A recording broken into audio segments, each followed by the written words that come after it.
पक्ष की पुत्रदा एकादशी। युधिष्ठिर कहने लगे, हे मधुसूदन, अब आप मुझे श्रावण शुक्ला एकादशी की कथा सुनाइए। इस एकादशी का क्या नाम है, इसकी विधि तथा महत्व सब विस्तार पूर्वक कहिए। श्री कृष्ण जी बोले, हे राजन, इस एकादशी का नाम पुत्रदा है। अब आप ध्यान पूर्वक इसकी पौराणिक कथा सुनिए।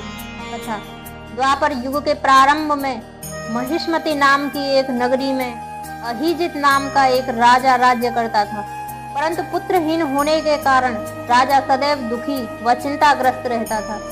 उसे वह राज्य दुखदायी प्रतीत होता था। पुत्र प्राप्ति के लिए राजा ने अनेक उपाय किए, परंतु राजा को पुत्र की प्राप्ति नहीं हुई। वृद्ध अवस्था को आता देख राजा ने अपनी प्रजा के प्रतिनिधियों को बुलाकर कहा, हे प्रियजनों, मैंने इस जन्म में न तो कोई पाप किया और न ही मेरे खजाने में अन्याय से उपार्जन किया हुआ धन है। मैंने न तो कभी देवताओं तथा ब्राह्मणों का धन छीना है और न ही किसी दूसरे की धरोहर ली है।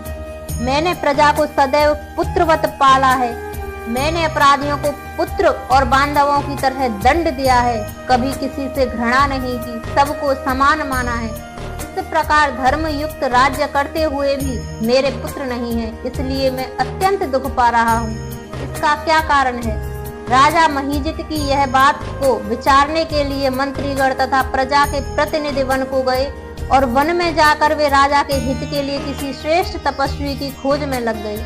इतने में एक आश्रम में उन्होंने एक अत्यंत वयोवृद्ध धर्म के ज्ञाता, बड़े तपस्वी, जितेंद्रिय, समस्त शास्त्रों के ज्ञाता महात्मा लोमश मुनि को देखा। तब सबने जाकर ऋषि को प्रणाम किया और उनके सामने बैठ गए। महर्षि लोमश त्रिकालदर्शी थे, अर्थात वह तीनों लोकों की बात जानते थे। उन लोगों को देखकर लोमश ऋषि ने पूछा कि आप लोग किस कारण आए हैं? निसंदेह मैं आप लोगों की समस्या के लिए हितकर कार्य करूंगा। लोमश ऋषि के ऐसे वचन सुनकर सब लोग बोले, हे महर्षि, आप अंतर्यामी हैं तथा आप हमारी बात जानने में ब्रह्मा जी के समान समर्थ हैं। अतः आप हमारे इस दुख को दूर कीजिए। इस समय हमारे राजा महिजित पुत्रहीन होने के कारण अत्यंत दुखी हैं।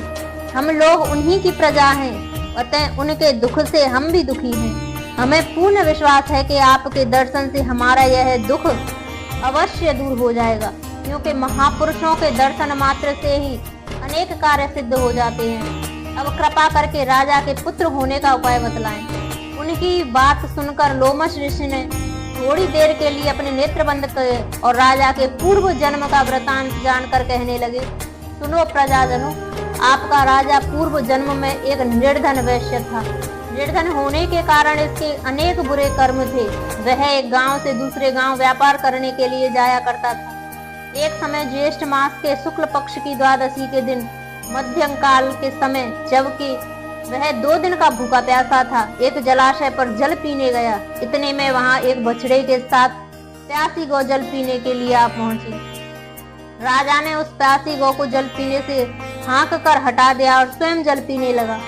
इसी पाप कर्म के कारण राजा को यह दुख सहना पड़ा है। एकादशी के दिन भूखा रहने से वह निर्धन वैश्य राजा तो बन गया, परंतु प्यासी गौ को जल पीते हुए हटाने से पुत्र न होने का दुख भोग रहा है।